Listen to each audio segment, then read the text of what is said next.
بسم اللہ الرحمن الرحیم۔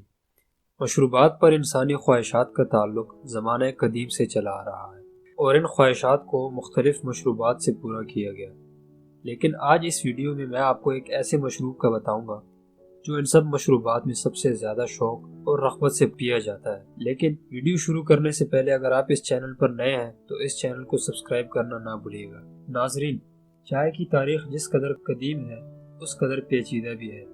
ماہرین کے مطابق ہزاروں سال پہلے اسپین میں یہ لوگوں کا پسندیدہ ترین مشروب رہا ہے۔ ایک معتبر روایت کے مطابق شونن ٹینگ، جو زراعت اور جڑی بوٹیوں کا معجب تھا، 2737 قبل مسیح ایک دفعہ وہ چائے کے پودے کے قریب بیٹھا تھا۔ کسی حادثے کے نتیجے میں چائے کے پتوں پر آگ لگ گئی۔ اس کے پتے پانی کے ایک گلاس میں گرے جو اس کے سامنے پڑا تھا۔ ان پتوں کی وجہ سے پانی کا رنگ تبدیل ہو گیا اور جب اس نے اس کو پیا تو اس کے ذائقے سے طبیعت خوشگوار ہو گئی، اور اس کے بعد اس نے ان پتوں کو مختلف دواؤں میں استعمال کیا اور اس میں موجود زہر کو ختم کرنے کے عناصر کا پتہ لگایا۔ بہرحال تمام محققین اس بات پر متفق ہیں کہ اس کا آغاز چائنا کے جنوبی مغربی علاقے سے ہوا اور یہی اس کا آبائی وطن تسلیم کیا جاتا ہے۔ 8ویں صدی میں اس کا استعمال عام ہو چکا تھا اور اس کو مقامی زبان میں موچا، جس کا مطلب کڑوی سبزی کا ہے، جبکہ چائنیز روایت کے مطابق چائے کا پہلا کپ 2737 قبل مسیح بادشاہ کے بخار کے طور پر بنایا گیا،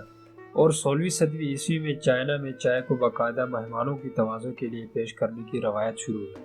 17ویں صدی عیسوی میں اس مشروب نے برطانیہ میں بھی اپنی جگہ بنائی۔ برطانیہ سے یہ آوارہ مزاج مشروب ہندوستان پہنچا اور لوگوں کی محبت اور داد رسی کے بعد یہ یہیں کا ہوگا رہ گیا۔ سننے میں آتا ہے کہ برطانوی پہل لوگوں کو اس کا عادی بنانے کے لیے چائے کو ہندوستانی عوام میں مفت تقسیم کیا کرتے، اور جب انہوں نے دیکھا کہ لوگ اس کے عادی ہو چکے ہیں تو یہ بات برطانوی تاجروں کے لیے ایک منافع بخش صورت اختیار کر گئی۔ ناظرین کی دلچسپی کے لیے بتاتا چلوں کہ کافی، جو چائے کی چھوٹی بہن کا درجہ رکھتی ہے، اس کا آغاز 11ویں صدی عیسوی میں ایتھوپیا سے ہوا۔ چائے کی طرح یہ بھی لوگوں کے دلوں پر راج کر رہی ہے، بالخصوص سرد علاقوں میں، لیکن یہ بات صاف ہے کہ چائے کا استعمال قہوہ کی حد تک تھا، جبکہ چائے میں دودھ ملانے کا سہرا ہندوستانیوں کے سر جاتا ہے۔ اس کے باغات انڈیا، سری لنکا، کینیا اور بنگلہ دیش میں ہی پائے جاتے ہیں۔ دنیا کی بہترین چائے کینیا کو ہی کہا جاتا ہے۔ ڈاکٹرز کے مطابق روزانہ 3 کپ چائے پینے والے کینسر جیسے مہلک بیماریوں سے محفوظ رہتے ہیں۔ بنیادی طور پر چائے ہماری ہم وطن تو نہیں، لیکن ہمارے زندگیوں میں چائے اس حد تک بڑھ چکی ہے کہ چائے کو پیے بغیر ہمارے دن کا آغاز نہیں ہوتا۔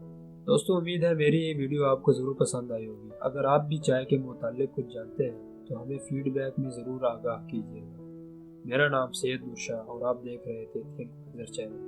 اگلی ویڈیو میں ملتے ہیں۔ اللہ نگہبان۔